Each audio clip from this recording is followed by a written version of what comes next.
નમસ્કાર મિત્રો, vision help YouTube ચેનલમાં તમારું ખૂબ ખૂબ સ્વાગત છે. જો મિત્રો ચેનલ પર નવા હો તો ચેનલને સબસ્ક્રાઇબ કરી વિડીયોને લાઇક કરી મને મોટિવેટ કરી શકો છો, જેથી હું આવી રીતે જ નવી માહિતી તમારા સુધી લેતા આવીશ અને તમને વાકેફ કરાવતો રહીશ. તો ચાલો મિત્રો, આજના વિડીયોને આપણે શરૂઆત કરીએ. તો મિત્રો, આજના વિડીયોની આપણે ખાસ વાત કરવાના છે કે જીપીએસસી દ્વારા એક જાહેરનામું બહાર પાડવામાં આવ્યો છે, જે છે ગુજરાત જાહેર સેવા આયોગ દ્વારા. એમાં કઈ પોસ્ટની અંદર કુલ કેટલી ખાલી જગ્યાઓ છે એના વિશે માહિતી મેળવીશું અને તમારી શૈક્ષણિક લાયકાત શું છે, અને ખાસ કે જીપીએસસીની અંદર જે પરીક્ષા છે એ 3 ફેઝમાં લેવામાં આવે છે, બરાબર ને. સૌથી પહેલો ફેઝ હોય છે પ્રિલિમ્સનું, ત્યારબાદનો બીજો ફેઝ હોય છે મેન્સનું. જે ઉમેદવાર પ્રિલિમ્સમાં પાસ થાય એ મેન્સ માટે એપ્લાય થાય છે. પછી મેન્સનું પછી તમારો ત્રીજો ફેઝ હોય છે ઇન્ટરવ્યૂનું, બરાબર. તો આ પ્રકારે જીપીએસસી 3 ફેઝમાં પરીક્ષા લે છે, અને આ પરીક્ષા બાદ તમારે જે છે આ જાહેરનામાની અંદર જે પણ પોસ્ટ આપેલી હોય તો જગ્યા મુજબ અને જે કેટેગરી હોય છે એ કેટેગરી મુજબ જે છે ઉમેદવારને છે તો જગ્યાઓની અંદર પોસ્ટ મળતી હોય છે, બરાબર ને. તો જુઓ, આજના વિડીયોની અંદર આપણે ખાસ વાત કરવાના છે કે આ જે જાહેરનામા આવ્યો છે એની અંદર કુલ કેટલી જગ્યાઓ કયા પોસ્ટમાં છે, બરાબર. તો તમે અહીંયા જોઈ શકો છો જાહેરાત ક્રમાંક કયા આપવામાં આવેલ છે. અહીં જોઈ શકો છો 18થી લઈ 35 સુધી ટોટલ જે છે જાહેરનામાનો ક્રમાંક આપવામાં આવેલ છે. પોસ્ટની વાત કરીએ તો અહીંયા અલગ અલગ છે, તો આ છે તો દરેક પોસ્ટ છે, બરાબર. આ પોસ્ટ અહીંયા અલગ અલગ આપવામાં આવી છે. એ જ રીતે કઈ પોસ્ટની અંદર કુલ કેટલી જગ્યાઓ ખાલી છે આ કોલમમાં આપવામાં આવેલ છે.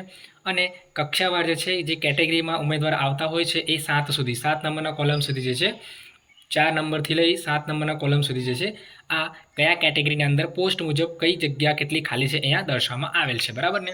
હવે વાત કરીએ કે આ જે પ્રિલિમ્સ, મેન્સ અને જે ઇન્ટરવ્યૂ હોય છે એ પરીક્ષાઓનો સંભવિત માસ આ લોકોએ અહીંયા આપી દીધું છે, બરાબર. તમે અહીંયા જોઈ શકો છો 8થી લઈ જે 10 નંબરનું કોલમ છે એમાં જે સંભવિત માસ છે દરેક પોસ્ટ મુજબ અહીંયા જુદી જુદી રીતે અહીંયા આપવામાં આવેલ છે. કે અહીંયા તમે જોઈ શકો છો, માનો કે આપણી પહેલી પોસ્ટ જોઈએ કે નાયબ બાગાયત, વાત કરી નાયબ બાગાયત નિયામક વર્ગ 1, બરાબર, ક્લાસ 1ની જે વાત કરીએ તો ટોટલ 2 જગ્યાઓ ખાલી છે. કેટેગરીની વાત તમે જોઈ શકો છો, કેટેગરી મુજબ અહીંયા જગ્યાઓ આપવામાં આવેલ છે. અને આમાં જો આપણે વાત કરીએ મેન્સ અને પ્રિલિમ્સ ક્યારે રહેશે, તો પ્રિલિમ્સની વાત કરીએ તો જો ડિસેમ્બર 24ની અંદર સંભવિત માસ છે, જ્યારે મેન્સની વાત કરીએ તો માર્ચ 25માં છે, અને ઇન્ટરવ્યૂની વાત કરીએ તો 25 મેના રોજ છે. તો જે મહિનો છે એ સંભવિત માસ છે જ્યારે તમારો ઇન્ટરવ્યૂ લેવામાં આવશે. હવે આ 11 અને 12 નંબર જે કોલમ છે, 11 અને 12 નંબરના કોલમની અંદર તમે જોઈ શકો છો 11 નંબરના કોલમમાં શૈક્ષણિક લાયકાત આપે છે, જ્યારે 12 નંબરના કોલમમાં જે અનુભવ માંગે છે, બરાબર ને. તમે જે એક્સપિરિયન્સ કેટલું છે તમારો કોઈક ફિલ્ડની અંદર વર્ક કરો છો, બરાબર, એની અહીંયા છે તો 12 નંબરના કોલમમાં વિગત દર્શાવવામાં આવેલ છે.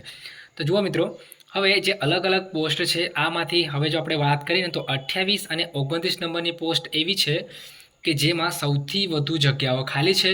અને આ જગ્યાઓની અંદર તમારે જો શૈક્ષણિક લાયકાતની વાત કરીએ તો માત્ર એની ગ્રેજ્યુએશન, કોઈ પણ ફિલ્ડની અંદર તમારું ગ્રેજ્યુએશન હોય, આર્ટ્સ હોય, કોમર્સ હોય, સાયન્સ હોય, કોઈ પણ ફિલ્ડની અંદર તમારું ગ્રેજ્યુએશન કમ્પ્લીટ રહેવું જોઈએ. અને અનુભવની જરૂરની વાત કરીએ તો અનુભવની પણ જરૂર નથી. એટલે કે જે પણ ઉમેદવાર ફ્રેશર છે, એઝ અ ફ્રેશર તરીકે પણ જે છે રાજ્ય વેરા નિરીક્ષક class 3 and assistant manager class 3 જે જગ્યા છે, પોસ્ટ છે, એ પોસ્ટ માટે તમે છે તો એપ્લાય કરી શકો છો ઓનલાઈન, બરાબર ને.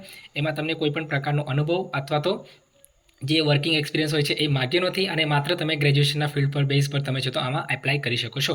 બાકી જે જેટલી પણ જગ્યાઓ છે, જેમ કે આપણે વાત કરીએ 30 અને 35 નંબરની જે જાહેરનામા જે ક્રમાંક છે એમની વાત કરીએ તો આ જે મોસ્ટ ઓફલી જે છે જે ઉમેદવારો ડિગ્રી ફિલ્ડ, બરાબર, જે એન્જિનિયરિંગ ફિલ્ડના બેકગ્રાઉન્ડમાંથી આવે છે એમના માટેની આ જાહેરાત છે, અમે તમે જોઈ શકો છો, બરાબર ને. તો અહીં જે લોકોએ બીઈ બીટેક જે કર્યું હશે એના પ્રમાણે અને ફ્રેશર હશે અથવા કોઈકને અનુભવ હશે તો એના મુજબ એ ઉમેદવારો છે તો આ નીચેની જાહેરાતો છે એમાં એપ્લાય કરી શકે છે. અને વાત કરીએ ઉપરની જે 18થી લઈ 27 સુધીની જેટલી પણ જાહેરાત ક્રમાંક છે તો આના અંદર પણ તમે શૈક્ષણિક લાયકાત જો જોશો તો એમાં પણ અલગ અલગ શૈક્ષણિક લાયકાત છે. માનો કે તમારું પોસ્ટ ગ્રેજ્યુએશન કમ્પ્લીટ રહેવું જોઈએ, પીએચડી રહેવું જોઈએ, અથવા તો અલગ અલગ રીતે જે પીજી નર્સિંગ છે આ રીતે તમારી જે શૈક્ષણિક લાયકાત રહેવી જોઈએ. અને આમાં ખાસ કરીને તમારો જે અનુભવ છે આ અનુભવ પણ અહીંયા તમને માગવામાં આવેલ છે, જે 12 નંબરના કોલમમાં તમે જોઈ શકો છો. અને દરેક આ જે પોસ્ટ છે, દરેક પોસ્ટની વાત કરીએ તો અહીંયા પ્રિલિમ્સનો જો માસ છે 8 નંબરના કોલમમાં આપવામાં આવેલ છે. અને વાત કરીએ મેન્સનો તો 9 નંબરનો કોલમ, અને મુલાકાતની વાત કરીએ તો ઇન્ટરની વાત કરીએ તો 10 નંબરના કોલમ અહીંયા આપવામાં આવેલ છે. હવે 28 નંબરની વાત કરીએ આપણે કે કોઈ પણ ફ્રેશર ઉમેદવાર છે, માનો કે એને ક્લાસ 3 અધિકારી બનવું હોય તો એમાં ટોટલ 300 જેટલી જગ્યાઓ છે, બરાબર. અને 300 જગ્યાઓ છે તો આના માટે જે છે તમારે પ્રિલિમ્સની એક્ઝામ ક્યારે છે, સંભવિત માસ જુઓ, સંભવિત માસ છે ડિસેમ્બર 24 ક્યાં તો ઓગસ્ટ 25માં આવી શકે છે એવું અહીં કીધું છે. અને વાત કરીએ મેન્સની તો મેન્સ જે છે મે અથવા ડિસેમ્બર 25માં આવી શકે છે. ઇન્ટરવ્યૂ માટે હજુ કોઈ પણ પ્રકારને અહીંયા છે તો માસ જાહેર કર્યું નથી. એ જ રીતે આ ક્લાસ 3ની બીજી જગ્યા છે આસિસ્ટન્ટ મેનેજર, એમાં ટોટલ જગ્યાઓની વાત કરીએ તો 18 જેટલી જગ્યાઓ છે. અને આમાં જે પ્રિલિમ્સનો માસ સંભવિત છે જાન્યુઆરીની અંદર અથવા જુલાઈની અંદર 25ની અંદર આવશે, બરાબર. અને વાત કરીએ મેન્સનો સંભવિત માસ તો એપ્રિલ ઓક્ટોબર જે છે 2025ની અંદર આવશે, બરાબર. આ બે જગ્યા એવી છે કે જેની અંદર જે પણ ઉમેદવાર ફ્રેશર છે ગ્રેજ્યુએશનમાં એમાં એપ્લાય કરી શકે છે, બરાબર. અને તમારી જે કેટેગરી તમે જોઈ શકો છો અહીંયા કેટેગરી મુજબ છે તો અલગ અલગ રીતે જગ્યાઓ અહીંયા ડિસ્ટ્રીબ્યુટ કરવામાં આવેલ છે. હવે આપણે જોઈશું કે આ જે જાહેરાત છે આ જાહેરાતમાં તમે ક્યારથી ફોર્મ ભરી શકો છો, બરાબર ને. તો જો મિત્રો આ જાહેરાત માટે તમે જે ફોર્મ છે 12/8/2024થી છે તો ફોર્મ ભરવાના શરૂ થઈ ગયા છે.